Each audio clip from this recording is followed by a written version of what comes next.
Hello, everybody. My name is C3P Awesome, and today we're doing a different kind of video. So, as of right now, I just finished playing the Evil Dead beta exclusively on Xbox, and I wanted to share my feelings about it. So I decided, instead of trying to edit together a video where I talk statically like I'm delivering facts, I'll just talk straight to you in this better style, I guess. I literally just have my microphone right next to my face, and maybe I'll go back through the audio and cut out long pauses and stuff like that. But other than that, this is going to remain primarily unchanged, and it's just going to contain my thoughts on the beta and if I think the game is going to be good when it comes out in a couple months. So let me preface this by saying I was worried, and I didn't want to say anything in my videos.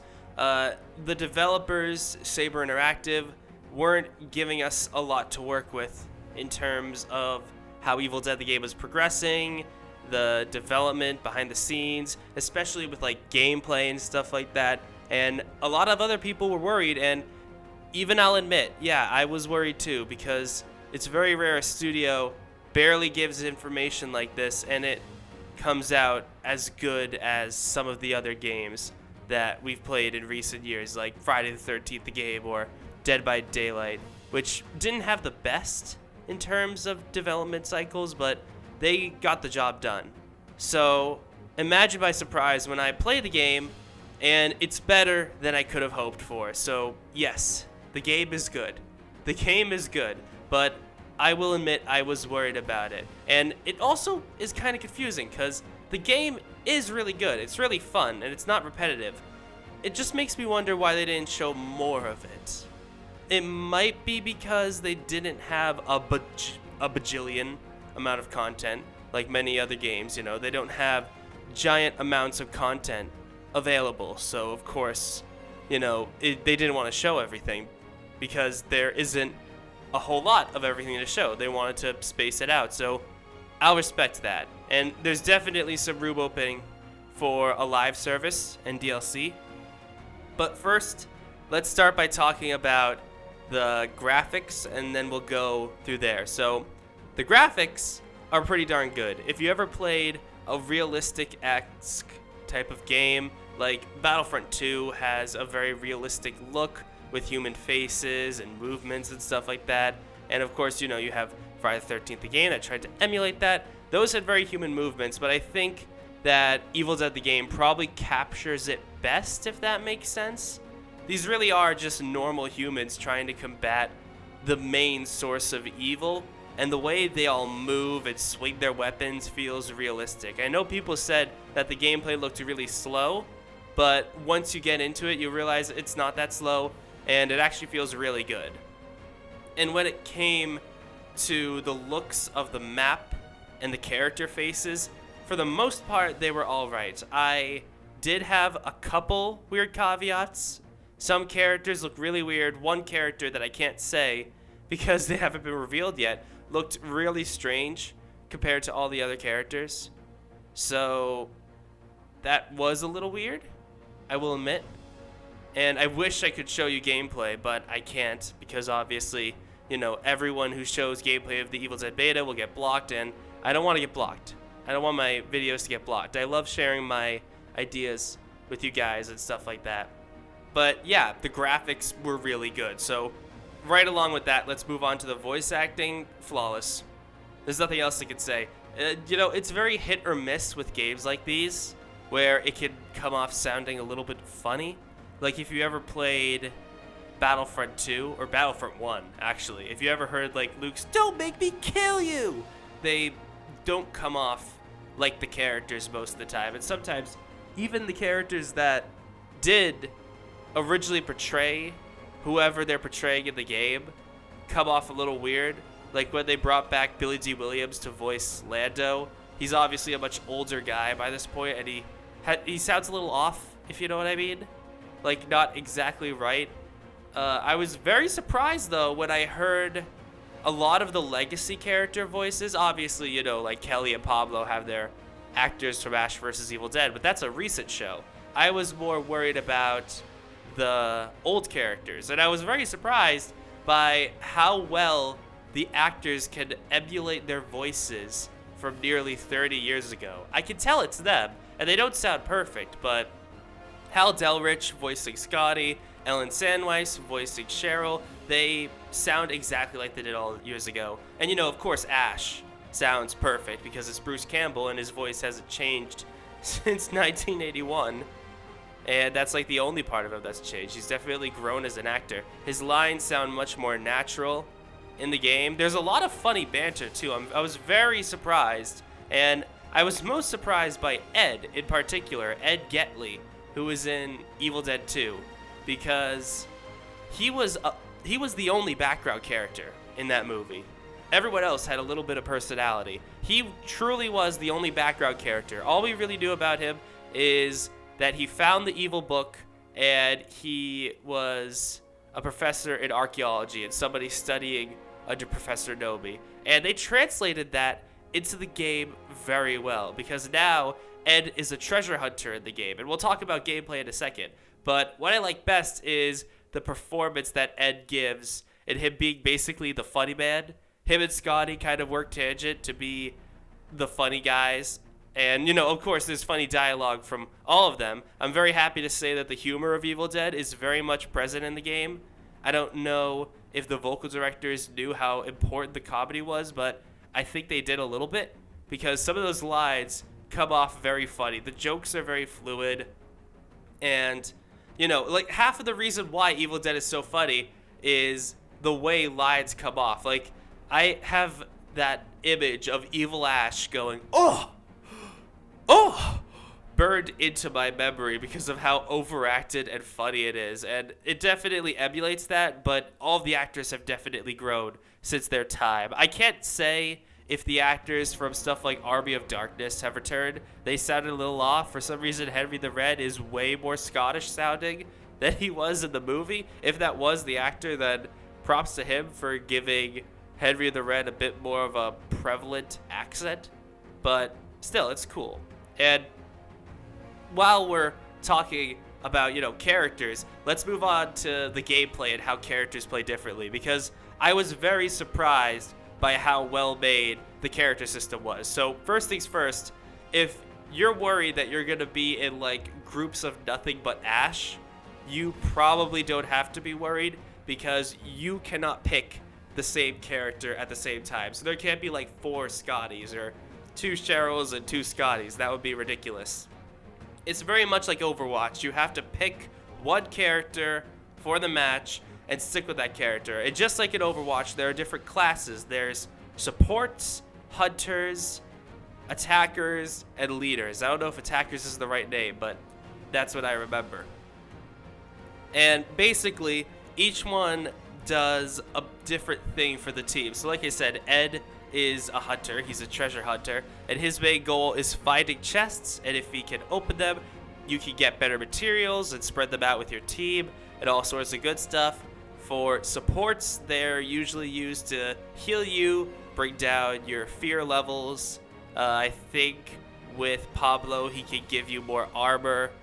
And of course, with the attackers, their main sources like melee damage or rage damage. And then the leaders are kind of middlemen. They can do basically everything, but they're mostly made to be the leaders of the team and buff everyone else. So having a pretty even team of one of each is the best, but you can also mix it up with like maybe 3 attackers and a support or something like that. Usually you're going to always want some type of support so that you can get out of a pinch, because health in this game is very important. I've seen a lot of people compare this game to Resident Evil, and I would say that's very fair, because like in Resident Evil, you don't want to use all your ammo in this game. Your ammo is probably the most important thing that you have, and you only have so much of it. You can swap your weapons and use different kinds of ammo like pistol, shotgun, and stuff like that, but you're going to want to conserve that. The best thing you can probably do is break the opponent's balance bar with your ranged weapon and then go in for the melee weapon. And let's talk about melee combat, because like I said, people thought it was going to be really slow, but I am very happy to say it's a lot better than we thought it was going to be.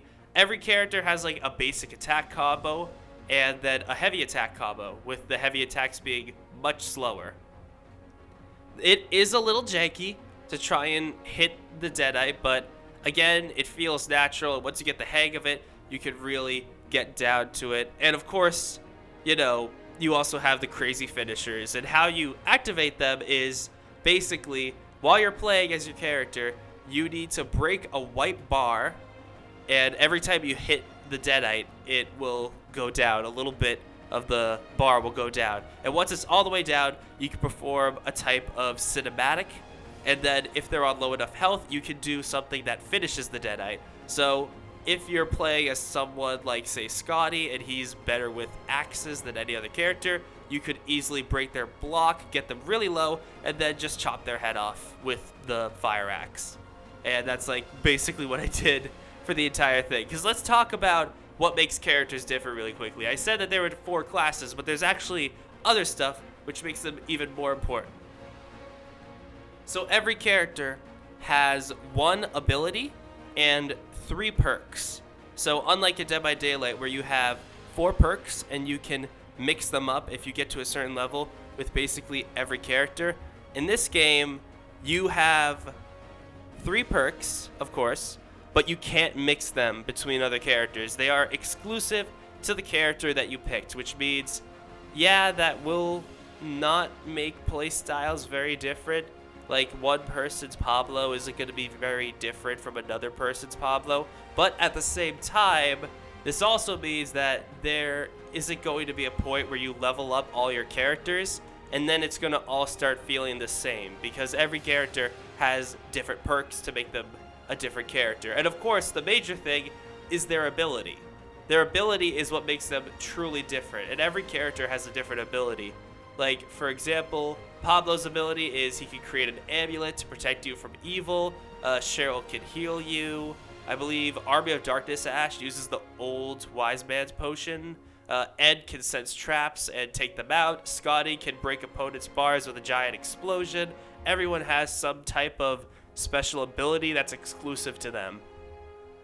And figuring out these perks and the ability is, yes, a major part, but the other major part is filling out a giant web of mini perks that you can do. And once you unlock the mini perks, of course, you can level them up and make them even more powerful. And that's where a lot of the gameplay is going to go into. So you can level up individual characters and try and unlock new perks for them in order to make them stronger and better online. And of course, once you get to a certain point, you can have better dodge speeds or do more damage with certain weapons or recover more health with certain items and stuff like that. And it makes the gameplay feel very unique. It doesn't feel the same like with Avengers. That was my worry. I was worried this was going to feel like the Avengers, but no. In the Avengers, people just kind of go off and do whatever the heck they want until it's time to reconvene most of the time. In this game, you have to stay together.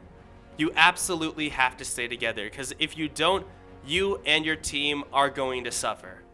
Because if you don't stay together, then the evil has a chance to take control of your character for a little bit and turn you into a Deadite, which is not good. And then your team has to attack you to replenish your health, and it's just not a good time overall. You don't want it to happen. You want to stay close to your team. Certain evils, like Elagos and Henrietta, are better at trying to take you over than other types of evils, like Evil Ash, for instance. And we'll talk about the evils and Evil Ash really quickly, because it's interesting what they did, but I do have some tips for the future if they want to improve it. But yeah, the gameplay's fun. That's the major part. The gameplay is a lot of fun. I really enjoy it. But now that we've talked a lot about the gameplay of the Survivor, at least, let's talk about the gameplay of the villains, the evil. So, unlike with the Survivors, you only have 3 selectable evils, that being Henrietta from Evil Dead 2, Evil Ash from Army of Darkness, and Elagos from Ash vs. Evil Ed. And all 3 of them are very, very different. They're all fun to play. I got to try each and every one of them. My favorite by far were the Army of Darkness faction. It makes me curious if they're going to add more evils in the future.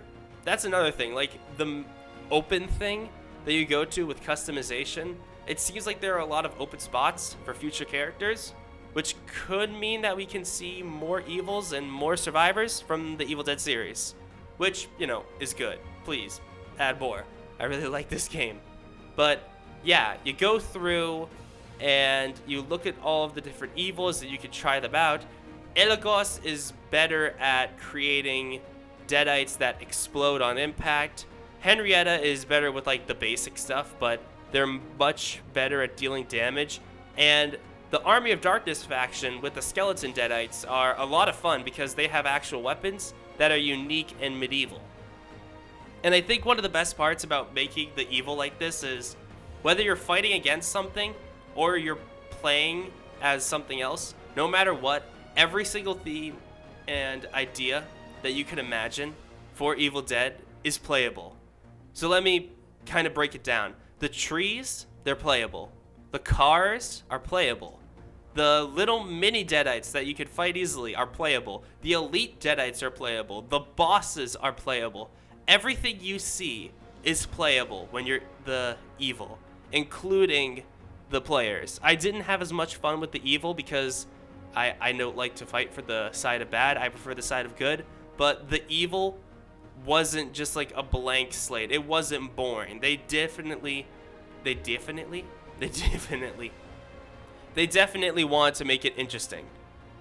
So on that account, I think they did a great job. They definitely made the evil a fun thing to play as, though now that we've kind of wrapped up the gameplay, and I can't say anything on the single player mode because the single player mode was locked, so we couldn't play any missions. I did get to play the tutorial, but that wasn't really a mission. The one standout thing is that we got to go to Chet's house, which is pretty funny that we got to go to Chet's house, but other than that, yeah, there's not really much. So now that we've talked about that, let me tell you about some of the stuff that I would end up improving if I had the chance to work on this game. First things first, you remember how I mentioned that the combat is a little bit janky? I think that would be easily fixed if the developers added a lock-on feature. If you've seen my Jedi Fallen Order videos, you'll notice that I'm always locked on to the enemy because it's really easy to miss in this game if you're not. And that's kind of the same with this game. Locking onto enemies by pressing the right stick and then moving between them by moving the second joystick is a really easy way to kind of get a sense of your surroundings and gives you the choice of focusing on one enemy at a time or all of them around you. So it's extremely useful, especially for games like that where you're fighting loads of things at once and you really need to keep track of everything, because if you don't, you'll get hurt. And there's no block button in this game, so if you get hurt, then you have to either heal or find an amulet or something, because there isn't any way to get that health back regardless, unless you're playing as a character like Army of Darkness Ash that can heal themselves. So you're gonna want that picture perfect accuracy, if you know what I mean. So something like a lock-on feature probably would be useful. I don't think it would be exclusively for survivors. If you add it to the deadites too, so that it's evenly balanced on both sides, I think that would be pretty balanced. I don't know, work that out.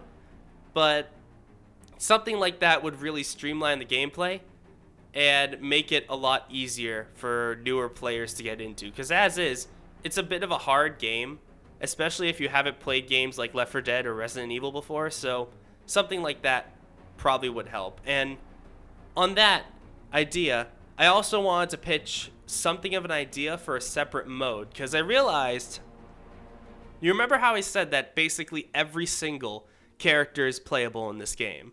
Well, why not try adding a heroes versus villains mode similar to what Star Wars Battlefront 2 has? Because to play as Henrietta, Elagos, and Evil Ash, you have to unlock a ton of specific things to a point where you get to only play as them for around half the match, and then they die. It's like a hero in Heroes versus Villains. And I'm sure there are going to be videos in the future like, going on an epic Evil Ash kill streak through the entire team. But that's not fun to see. I would much rather there be a separate mode. And this would obviously be at a point where there are more evils. But having a mode where it's like a 2v2 or maybe a 3v3 where players pick their favorite, evil, their favorite villain and their favorite evil and their favorite hero, and they go in and try to just take each other out, that would be really fun. I think that would be really fun if they tried something like that. That's just my idea, of course, but something like that would give the game just something extra, a little bit of extra spice, you know what I mean? But yeah, that's basically my giant gush over the Evil Dead beta.